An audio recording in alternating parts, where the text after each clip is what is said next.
হযরত ইয়াকুব আলাইহিস সালাম যখন অসুস্থ হয়েছেন, হযরত আইয়ুব আলাইহিস সালাম যখন অসুস্থ হয়েছেন, এই নিয়ম পন্থাগুলি আমাদেরকে শিক্ষা দিয়েছেন। অসুস্থ যদি হন তাহলে আপনি কখন প্রথম আপনি কোন কাজটি করবেন? হযরত মূসা আলাইহিস সালাম আল্লাহর কাছে নিবেদন করেছেন। আমরা একটু নারায়ে দেই, নারায়ে তাকবীর, নারায়ে তাকবীর, নারায়ে রিসালাত। হযরত মৌলানা গাজী আব্বাস উদ্দিন সাহেব, আমার পীর ভাই, তরিকতের পীর ভাই আমার গাজী আব্বাস উদ্দিন সাহেব, উনি একজন আলেমে দ্বীন এবং প্রখ্যাত একজন ওয়াজিন।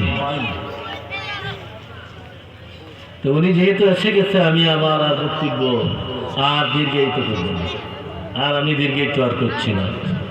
উনি এসে গেছেন, উনি বক্তব্য দিবেন। আমি যে কথা বলেছিলাম, আমরা তো তরিকা জানি না। মূসা আলাইহিস সালাম বলেছিলেন, ওয়াইদা মারিতু ফাহুয়া ইয়াশফিন ওয়াল্লাযী হুয়া ইউতঈমুনি ওয়া ইয়াসকিন, ওয়াইদা মারিতু ফাহুয়া ইয়াশফিন।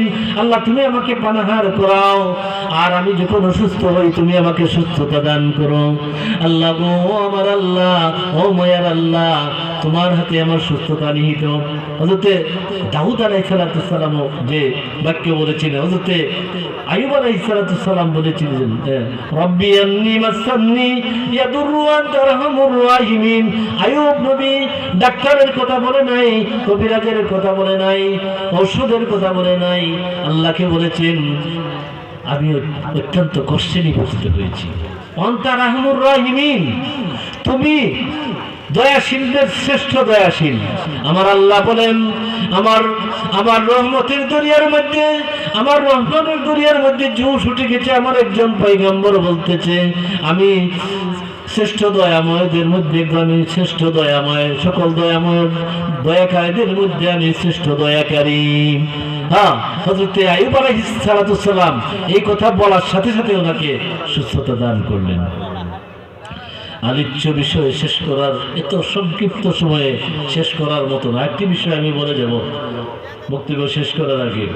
ইন্তিজামিয়া কমিটি তারা অত্যন্ত পরিশ্রম করেন, তারা মেধা আরও বিকশিত হোক, তাদের ঈমান আরও মজবুত হোক।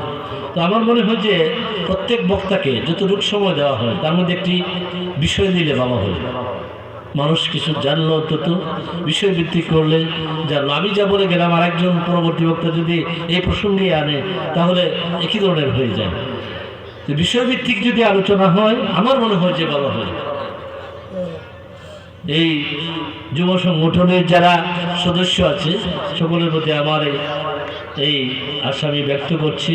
আপনারা সবাইকে আন্তরিক মোবারকবাদ। যারা এই শীতের অপেক্ষাতে প্রচণ্ডতাকে উপেক্ষা করে এই মাহফিলে আসছেন, দাওয়াতি মেহমানগণ আসতেছেন, সবাইকে আন্তরিক মোবারকবাদ।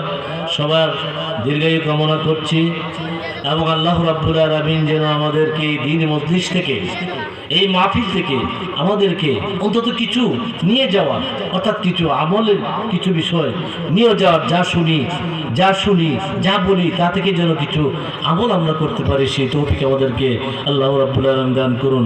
আমিন। ওয়া আখিরু দাওয়ানা আলহামদুলিল্লাহি রাব্বিল আলামিন। আসসালামু আলাইকুম ওয়া রাহমাতুল্লাহ।